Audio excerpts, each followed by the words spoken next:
Hello, I'm Katie from the Little Angel Theatre, and this is the story of Little Snow White by the Grimm brothers. Once upon a time in midwinter, when the snowflakes were falling like feathers from heaven, a queen sat sewing at her window, which had a frame of black ebony wood. As she sewed, she looked up at the snow and pricked her finger with the needle. 3 drops of blood fell into the snow. The red on the white looked so beautiful, and she thought to herself, if only I had a child as white as snow, as red as blood, and as black as the wood in this frame. Soon afterwards she had a little daughter, who was as white as snow, as red as blood, and as black as ebony wood, and therefore they called her Little Snow White. And as soon as the child was born, the queen died. A year later, the king took himself another wife. She was a beautiful woman, but she was proud and arrogant, and could not stand it if anyone might surpass in her beauty. She had a magic mirror. Every morning she stood before it, looked at herself, and said, "Mirror, mirror on the wall, who in this land is fairest of all?" To this the mirror answered, "You, my fair queen, are fairest of all." Then she was satisfied, for she knew that the mirror spoke the truth. Snow White grew up and became ever more beautiful.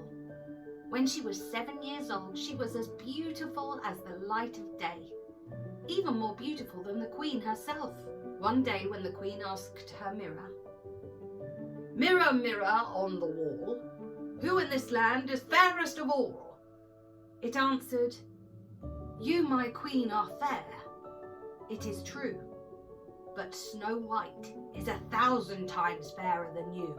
The queen took fright and turned yellow and green with envy. From that hour on, whenever she looked at Snow White, her heart turned over inside her body. So great was her hatred for the girl. The envy and pride grew even greater, like a weed in her heart, until she had no peace day or night. Then she summoned her huntsman, and she said to him, "Take Snow White out into the woods. I never want to see her again. Kill her, and as proof that she is dead, bring her lungs and liver back to me." The huntsman obeyed and took Snow White into the woods. He took out his hunting knife and was about to stab it into her innocent heart when she began to cry, saying, "Oh dear huntsman, please let me live. I will run into the wild woods and never come back." Because she was so beautiful, the huntsman took pity on her, and he said, "Run away, you poor child." He thought, the wild animals will soon devour you anyway. But still, it was as if a stone had fallen for his heart, for he would not have to kill her. Just then, a wild boar came running by. He killed it and cut out its lungs and liver, and took them back to the queen as proof of Snow White's death. Cook had to boil them with salt, and the wicked woman ate them, supposing that she had eaten Snow White's lungs and liver. The poor child was now all alone in the great forest, and she was so afraid that she looked up at the leaves on the trees and did not know what to do. Then she began to run. She ran over sharp stones and sharp thorns, and wild animals jumped at her, but they did no harm. She ran as far as her feet could carry her, and just as evening was about to fall, she saw a little house and went in order to rest. Inside the house, everything was small, but so neat and clean that no one could say otherwise. There was a little table with a little tablecloth, and 7 little plates, and each little plate had a little spoon. And there were 7 knives and forks, and 7 mugs as well. Against the wall there were 7 little beds, all standing in a row and covered in snow white sheets. Because she was so hungry and thirsty, Snow White ate a few vegetables and a little bread from each little plate. And from each mug she drank a drop of wine. Afterwards, because she was so tired, she lay down on a bed, but none of them felt right. One was too long, the other was too short, until finally the 7th little bed was just right. She remained lying in it, entrusting herself to God, and fell asleep. After the dark, the masters of the house returned home. They were the 7 dwarfs who picked and dug for ore on the mountains. They lit their 7 candles, and as soon as it was light in their house, they saw that someone had been there. For not everything was in the same order they had left it. The first one said, "Who has been sitting in my chair?" The second one said, "Who has been eating from my plate?" The third one said, "Who has been eating all my bread?" The fourth one, "Who has been eating all my vegetables?" The fifth one, "Who has been sticking with my fork?" The sixth one, "Who has been cutting with my knife?"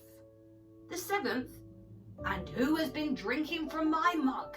When the first one saw that there was a little imprint on his bed, he said, "Who stepped on my bed?" The others came running up and shouted, "Someone has been lying on mine as well." But the 7th one, looking at his bed, found Snow White lying there asleep. The 7 dwarfs all came running up, and they cried out with amazement.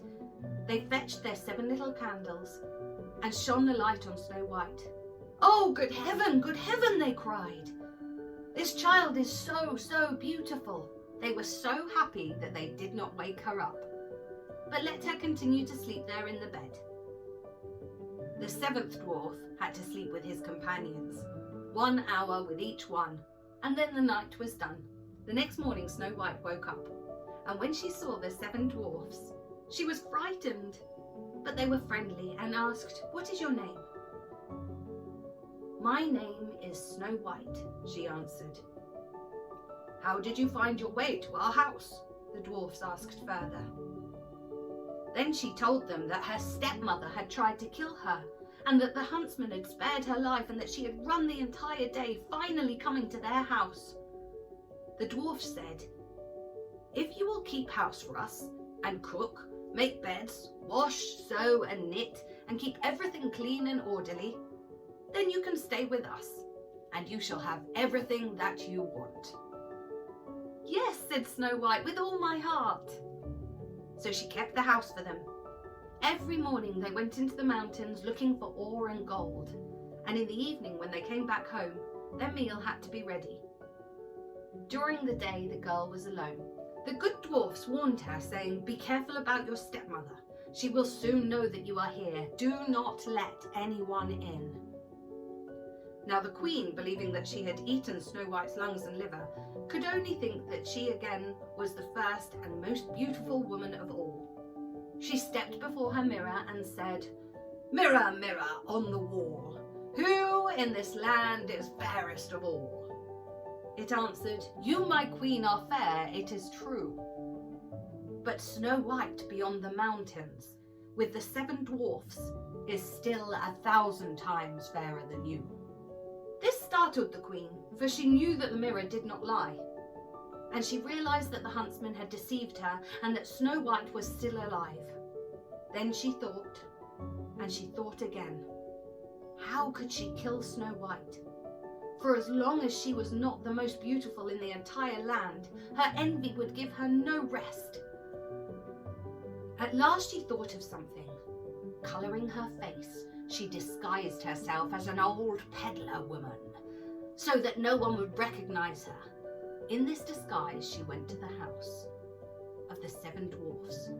Knocking on the door, she called out, "Beautiful wares for sale, for sale!" Snow White peered out of the window and said, "Good day, dear woman. What do you have for sale?" "Good wares, beautiful wares," she answered. "Bodice, laces, all colours." And she took out one that was braided from colourful silk. "Would you like this one?" "I can let that honest woman in," thought Snow White. Then she unbolted the door and bought the pretty lace bodice. "Child," said the old woman, "how you look! Come, let me lace you up properly." The unsuspecting Snow White stood before her and let her do up the new lace. But the old woman pulled so quickly and so hard that Snow White could not breathe. "You used to be the most beautiful one," said the old woman, and hurried away. Not long afterwards, in the evening time, the 7 dwarfs came home. How terrified they were when they saw their dear Snow White lying on the ground, not moving at all, as though she were dead. They lifted her up, and seeing that she was too tightly laced, they cut the lace in two. Then she began to breathe a little, and a little, and little by little she came back to life. Whew. When the dwarfs heard what had happened, they said, "The old peddler woman was no one else but the godless queen. Take care and let no one in when we are not with you." When the wicked woman returned home, she went to the magic mirror and said, "Mirror, mirror on the wall, who in this land is fairest of all?" The mirror answered once again, "You, my queen, are fair, it is true. But Snow White beyond the mountains with the 7 dwarfs is still 1,000 times fairer than you." When she heard that, all her blood ran to her heart, because she knew Snow White has come back to life. "This time," she said, "I shall think of something that will destroy you."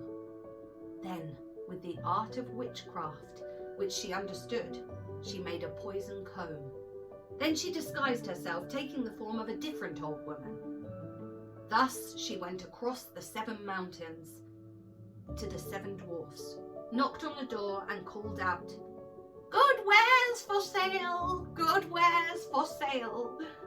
Snow White looked out and said, "Go on your way, I am not allowed to let anyone in."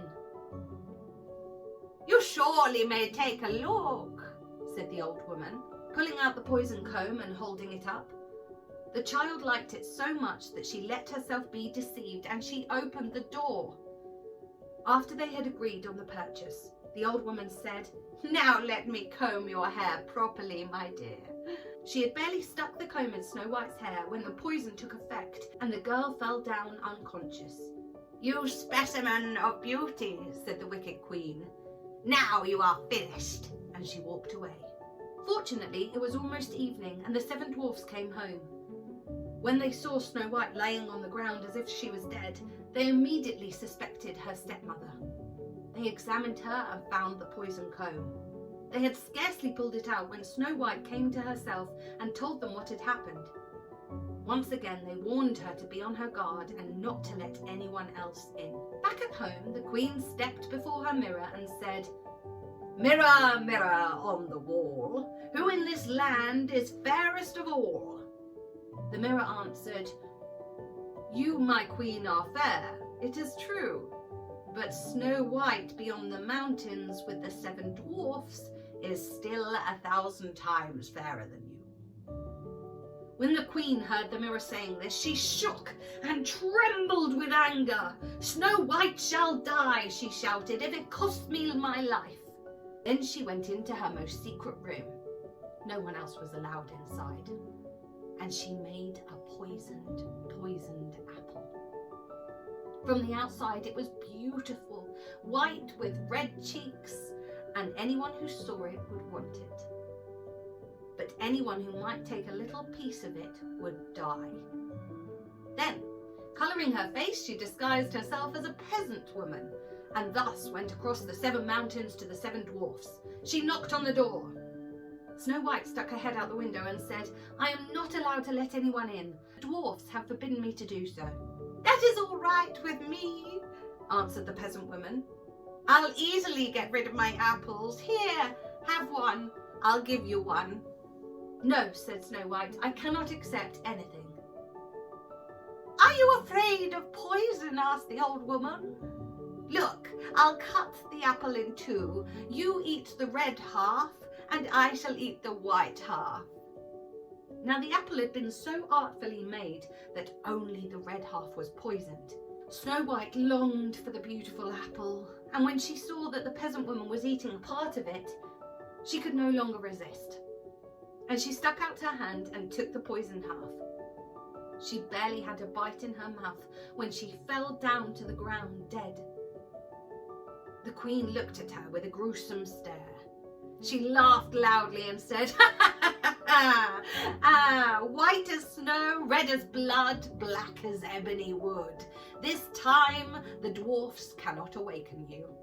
Back at home, she asked her mirror, Mirror, mirror on the wall, who in this land is fairest of all?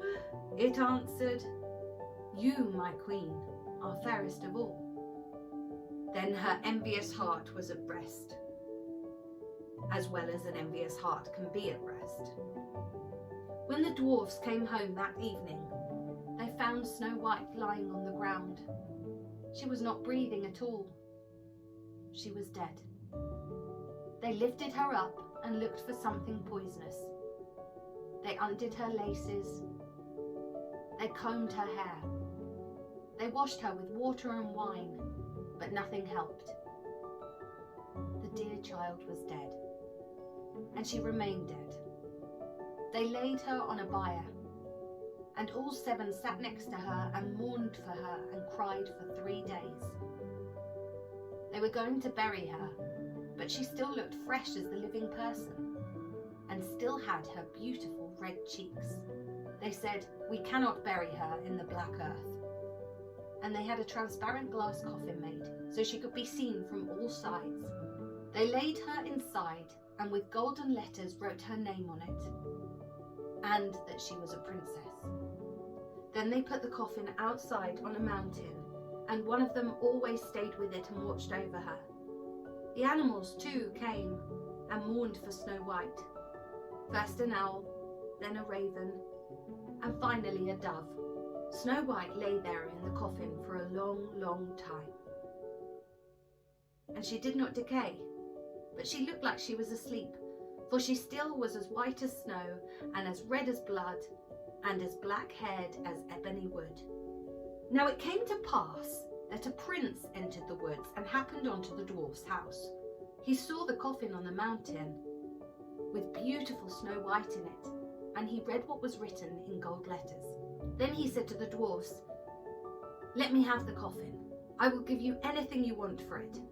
But the dwarfs answered, We will not sell it for all the gold in the world. Then he said, Then give it to me, for I cannot live without being able to see Snow White. I will honour her and respect her as my most cherished one. As he thus spoke, the good dwarfs felt pity for him and gave him the coffin. But then it happened that one of them stumbled on some brush, and this dislodged from Snow White's throat the piece of poisoned apple that she had bitten off. Not long afterwards, she opened her eyes, lifted the lid up from her coffin, sat up, and was alive again. Good heavens, where am I? She cried out. The prince said joyfully, You are with me. He told her what had happened, and then said, I love you more than anything else in the world. Come with me to my father's castle. You shall become my wife. Snow White loved him, and she went with him. Their wedding was planned with great splendour and majesty.